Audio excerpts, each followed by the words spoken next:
Buenos días, estimados estudiantes. El día de hoy vamos a hablar de la descolonización. Y es que la descolonización, aparte de ser un acontecimiento histórico, también es cultural y político. ¿Ok? ¿Qué es la descolonización? Esta se define como el proceso histórico mediante el cual las colonias de los imperios europeos lograron su independencia.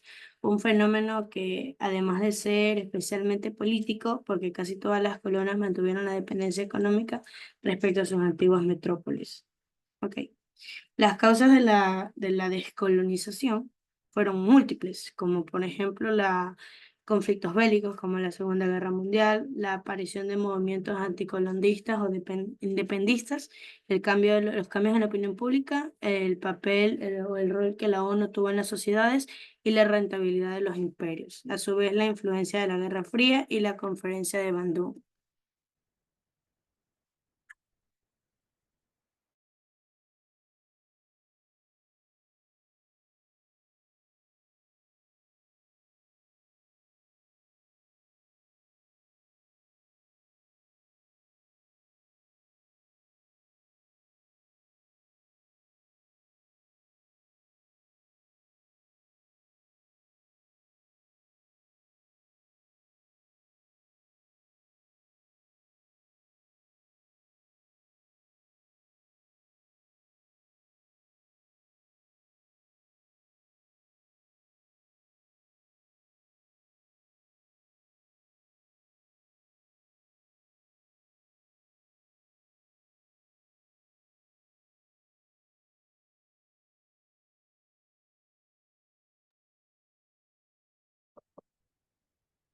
El impacto de la Segunda Guerra Mundial mostró la debilidad que tenían las potencias imperiales europeas. El mito de la invencibilidad europea estaba roto. Las colonias habían participado en la guerra aportando tropas y recursos y también habían combatido en su propio territorio contra los enemigos desde su metrópoli. La formación de guerrillas y la inclusión de tropas coloniales en los ejércitos sirvieron para formar militarmente a numerosos cuadros que después lideraron los procesos de independencia. A su vez, las potencias europeas también tampoco podían sostener estas colonias ya que la guerra implica gastos. Entonces, las potencias estaban debilitadas económicamente, por lo que esto también promovió que los países que estaban bajo el dominio europeo pudieran tomar fuerza e independizarse, porque las ideas de libertad cada vez se hacían más populares. Entonces, esta idea de independencia también sirvió para vencer al nazismo y al fascismo. A su vez, los movimientos anticolonistas surgieron porque habían personas con ideas emancipadoras de colonias y sus orígenes procedían de tres fuentes: la Internacional Comunista, que impulsó la creación de partidos con esta ideología en todo el mundo; las ideologías que propugnaban la recuperación y dignificación de las culturas autóctonas, porque recuerden que una consecuencia de la colonización es la pérdida cultural; y a su vez la defensa de la identidad religiosa, porque no todos los países que tenían la misma creencia, querían seguir la religión de Abraham, sino que tenían sus propios ideales. Entonces, la defensa de esta identidad religiosa también fue un punto importante para que estos países quisieran independizarse. Por su vez, los cambios en la opinión pública, ya que la conciencia antiimperialista fue tomando importancia en los países occidentales en 1918. Se incluía el derecho de autodeterminación de las colonias y en 1927 se creó en Bélgica la Liga contra el imperialismo y por la mala de los políticos e intelectuales. El cambio en la opinión pública se intensificó por grandes y distintos agentes, como las iglesias, que impulsaron iniciativas contra el imperialismo, los llamamientos de los partidos socialistas contra el imperialismo y a su vez fueron calando entre las clases populares y sectores intelectuales. También el papel de la ONU tuvo un rol importante en los procesos de descolonización, ya que más de la mitad de los estados funcionarios de la ONU habían sido colonias. Entonces, este hecho influyó enormemente en los países que seguían siéndolo. Por lo tanto, ya en el 1945, que fue el año que terminó la Segunda Guerra Mundial, se tomó una posición al colonialismo anticolonialista y definió el derecho de determinación de las colonias.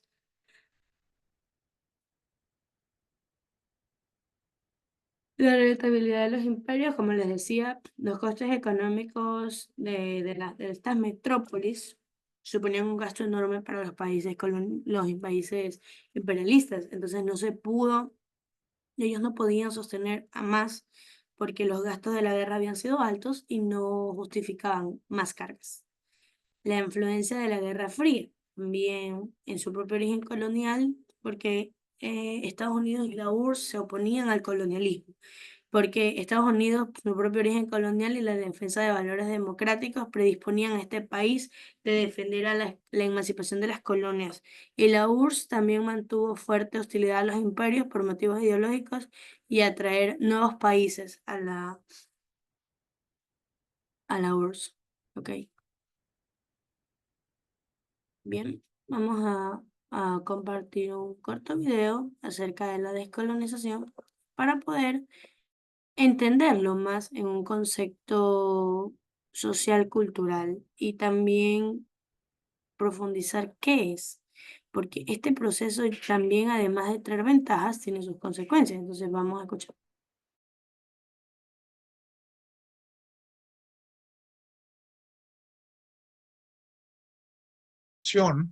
Se origina históricamente no hace mucho y sobre todo entre intelectuales del Caribe, porque América Latina, diría yo, hispana, continental y también lusitana como Brasil, teníamos ya claridad sobre que nos habíamos emancipado de España. El Caribe, en cambio, va a seguir siendo colonia y sabemos que Cuba va recién emanciparse de España al fin del siglo XIX, en 1898.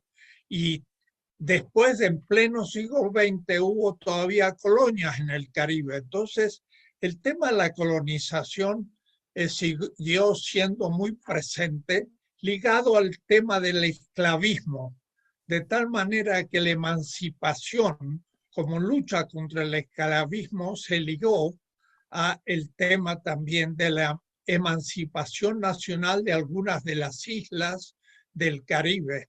De ahí que ellos siguieron elaborando una visión de izquierda, pero que no era tan clasista en el sentido de lucha de clases, sino que descubrió el sentido racial de la dominación en el Caribe y la lucha todavía del colonialismo. Puerto Rico todavía sigue siendo un estado, pero un estado en estado secundario, una semicolonia interna de Estados Unidos. Y entonces los caribeños plantearon el tema de la descolonización desde donde Aníbal Quijano, que en Binghamton estaba en relación con Wallerstein y también conocimiento del pensamiento caribeño, lo aplicó a América Latina y descubrió el tema del racismo como el tema quizás de clasificación social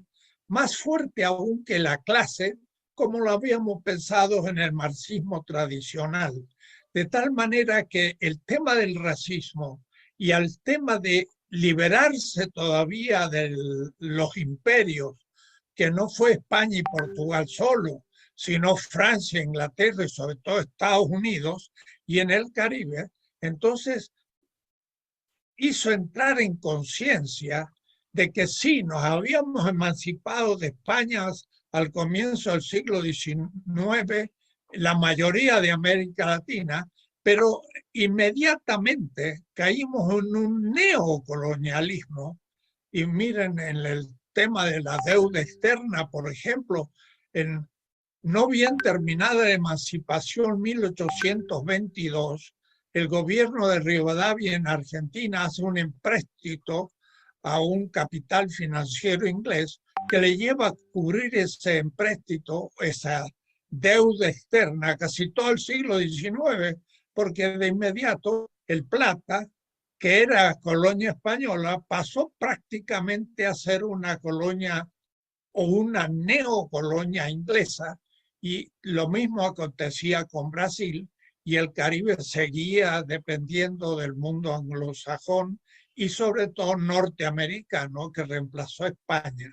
De tal manera que el tema de la colonialidad había pasado un tanto desapercibido, pero cobró mucho más conciencia en hace pocos decenios, y entonces empezó a dar cuenta que no era solamente una neocolonia política, también dependíamos militarmente porque nuestras decisiones se lograban más en el Departamento de Estado que en el Ministerio de Defensa, y la dependencia económica, la dependencia militar, la dependencia política. Mire, hemos visto estos días mismos como la OEA interviene en América Latina. Es decir, un tema fundamental y epistemológico por último, porque seguimos siendo eurocéntricos aún en las universidades y en la concepción teórica de la historia, de la sociología, de todas las ciencias, sean estas ciencias físicas, naturales o humanísticas. Europa sigue siendo el centro. Somos en las universidades una élite eurocéntrica que piensa América Latina desde Europa. Y por eso entonces era necesario cambiar el lugar, como le llamamos, el lugar de enunciación, en latín locus enunciationis. ¿Desde dónde yo hablo?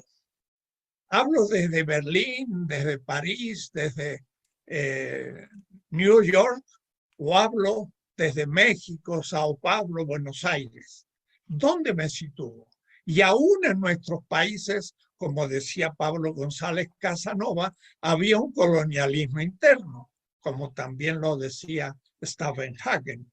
Y entonces éramos dominados por una élite eurocéntrica que nos entendía desde las categorías y las ciencias sociales y físico-naturales europeas, norteamericanas, y siempre vistos como objeto, pero nunca sujeto de creación.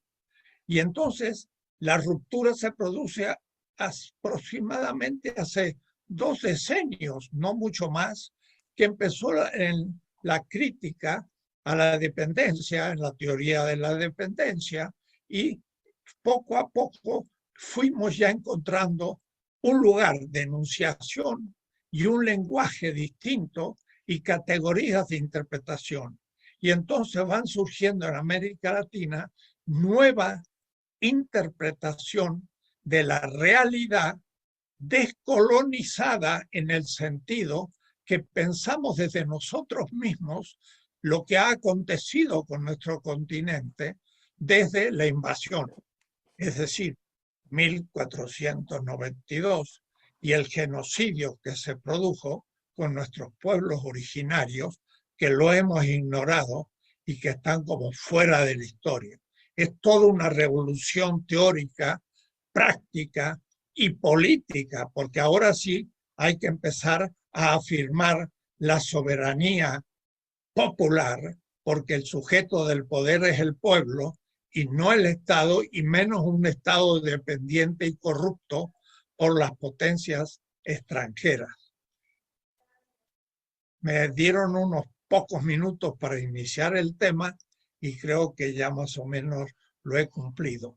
Descolonización epistemológica significa empezar a pensar con nuestra propia cabeza de mexicano, de latinoamericano, de caribeño, desde los pueblos originarios indígenas, desde los esclavos y desde el pueblo. Y desde ahí reconstruir las ciencias y la interpretación sobre nosotros mismos. Y esto es el supuesto del ejercicio después del poder, porque según nos interpretemos, podremos entonces vincularnos a las potencias como europeas, norteamericanas, y ahora chinas, hindúes, árabes, bantúes africanas, que son los grandes polos culturales del mundo presente. Muchísimas gracias, doctor. Qué importante su intervención, sobre todo en el contexto mexicano en el cual tenemos un gran liderazgo de la mano de Andrés. Bien, estimados estudiantes, lo que van a hacer ahora es ir al taller que les he posteado en la plataforma sobre la descolonización. Van a abrirlo y es un PDF el cual ustedes van a tener que pasar en hoja de carpeta y responder las preguntas. El taller consta de preguntas objetivas y también consta de preguntas de desarrollo. Ustedes lo pueden ver ahí. Bien, eso es todo por hoy. Nos vemos en la siguiente clase.